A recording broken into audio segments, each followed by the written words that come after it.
இந்த உலகத்திலே ரொம்ப ரொம்ப மனிதனுக்கு அப்பாற்பட்ட சக்தியா இருக்கக்கூடிய ஒரே ஒரு விஷயம் என்னன்னு சொல்லி கேட்டோம்னா, மனிதனால உருவாக்கப்பட்டது என்னன்னு சொல்லி கேட்டோம்னா, நம்ம எல்லாரும் என்ன சொல்லுவோம்?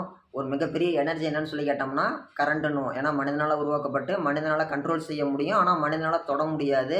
மனிதனையே அழிக்கக்கூடிய அளவுக்கு ஒரு பவர் உள்ள, ஒரு உருவமில்லாத ஒரு சக்தி என்னன்னு சொல்லி கேட்டோம்னா, அது நம்ம கரண்ட்டுன்னு சொல்லுவோம். அதுக்கு அடுத்தபடியா உலகத்திலேயே மனிதனுக்குள்ளடைய ஒரு மிகப்பெரிய ஏற்றத்தாழ்வு உருவாக்கக்கூடிய ஒரு விஷயம் என்னன்னு சொல்லி கேட்டோம்னா, பணம். ஓகேங்களா? உலகத்திலேயே ரொம்ப மனிதனா உடம்ப ரொம்ப பலமா வச்சிருக்கக்கூடிய விஷயம் அப்படிங்கிறது மனம்.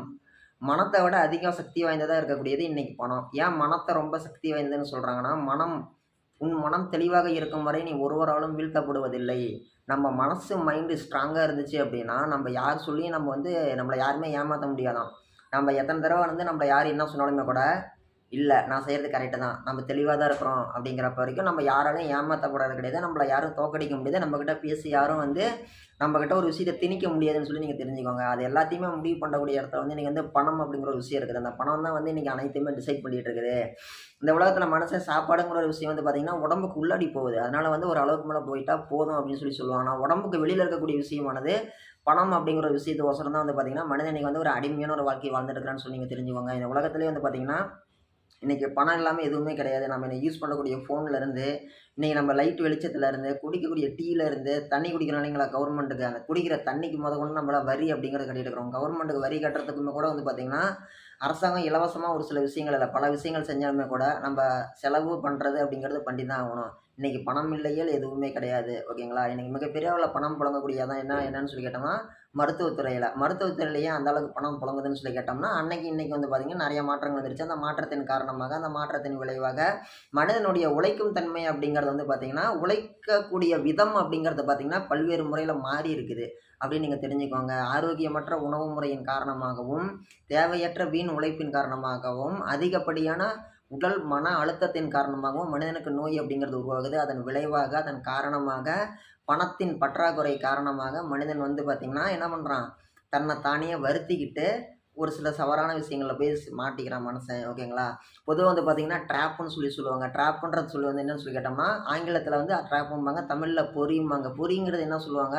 நம்ப வந்து எலி பொறி பொறி வச்சு எலிய பிடிச்சுட்டோம்பா அப்படின்னு சொல்லுவாங்க. அதுக்கு காரணம் என்ன சொல்லுவாங்க? ஒரு விஷயத்துல வந்து ஒருத்தன் மாட்டணும். ஒரு எலிய பிடிக்கிறதுக்கோசரம் நம்ம ட்ராப் அப்படிங்கிறத வைப்போம். Drop set பண்றதுன்றுவாங்க.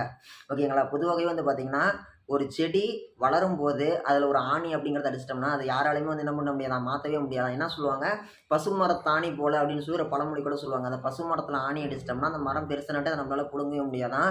அது அந்த அளவு உள்ளாடி இறுகிருமாம். அதே மாரி வளரும்போது ஒருத்தருடைய மனசுல நம்ம ஒரு தப்பான விஷயத்த விதைச்சிட்டோம் அப்படின்னா, அவன் வளர்ந்த வாட்டியும் வந்து பார்த்தீங்கன்னா, அந்த கெட்ட விஷயங்கள அவன் மனசுலருந்து அழிக்க முடியாதாம். ஓகேங்களா?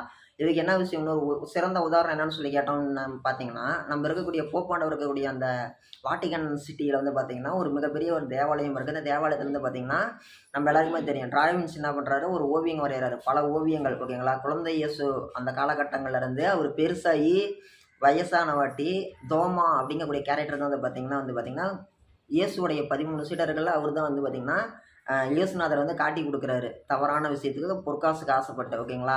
அவருக்கோசரம் வந்து பார்த்தீங்கன்னா, இந்த ஜூடாஸ மையப்படுத்தி வந்து பார்த்தீங்கன்னா, அந்த ஒரு விஷயம் அப்படிங்கிறது செய்றாரு. அப்படி ஓவியம் வரையும்போது ஒரு சின்ன பையன பார்க்குறாரு. ஒரு 4 வயசு பையன. பார்த்த உடனே வந்து பார்த்தோம்னா, அந்த ஒரு ஓவியத்த வரையறாரு. குழந்தை இயேசுவுக்கு பொருத்தமான ஒரு ஓவியம். வரைஞ்சு முடிச்சோனே அவங்க கையில காசு குடுக்குறாரு. இவ்வளோ பொற்காசு குடுத்து, "நீ போயிட்டா கண்ணு. உன் மூஞ்ச பார்த்து தான் வரைஞ்சேன். இயேசுநாதருடைய குழந்தை ஓவியம் நல்லா வந்துருச்சு." அப்படின்னு சொல்லி அனுப்பிவுடுறாரு. அவர் அனுப்பிவுட்டாட்டி அந்த பையன் போயிடுறான். இன்னும் ஒரு சில டைம் கழிச்சு ஒரு வருஷங்களே ஓடுது. ஒரு 40 வருஷம்னு வச்சுக்கோங்களேன். ஒரு 40 வருஷம் கழிச்சு அந்த ஜூடாஸ்ன்னு சொல்லக்கூடிய இயேசுநாதர காட்டிக் குடுத்த அந்த துரோகி, அந்த சீடனுடைய உருவத்துக்கு யாருமே செட் ஆவல. அப்ப அந்த டைம்ல ஒருத்தன பார்க்குறாரு. அவன கூட்டிட்டு போய் வரையறாரு. வரைஞ்சாட்டி காசு குடுக்குறாரு. இவ்வளோ பொற்காசு மறுபடியும். அப்ப அந்த ஆள் சொல்றானாம், "யோவ்! நீ உன்னமாயா திருந்தல? உன்னால தான்யா நான் கெட்டு போனதே. நான் சின்ன பையனா இருக்கும்போது நீ எனக்கு வந்து குழந்தை இயேசு வரையணும்னு சொல்லி குடுத்த. இவ்வளோ பொற்காசு குடுத்த. அந்த காச நான் வச்சுட்டு சரியான முறையில பயன்படுத்த தெரியாம ஊதாரித்தனமா செலவு பண்ணி, கொஞ்சம் கொஞ்சமா அதை இதையும் பண்ணி தான் நீ வந்து ரொம்ப மோசமான நிலைக்கு போய் குடிக்கு அடிமையாகி, குடும்பத்த விட்டு பிரிஞ்சு பரதேசியா சுத்திக்கிட்டு இருக்கிற ஒரு நபரா வந்து ஜூடாஸ்ங்கிற கேரக்டருக்கு என்ன நீ செலக்ட் பண்ணியிருக்கிற. அந்த மாரி தான் நான் வந்து இன்னைக்கு வந்திருக்கிறேன்.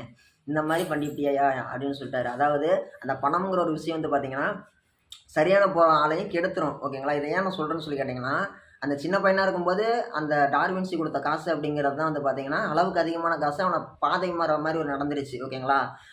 இத பத்தி பேசுனா இன்னும் ஒரு 2, 3 மணி நேரம் பேசலாம். அந்த அளவுக்கு பேசுறதுக்கு நெறைய இருக்குது. காலத்தின் அருமை கருதி இதோடைய பார்ட் 2 வீடியோ நம்ம விரைவில் மேக் பண்ணலாங்க.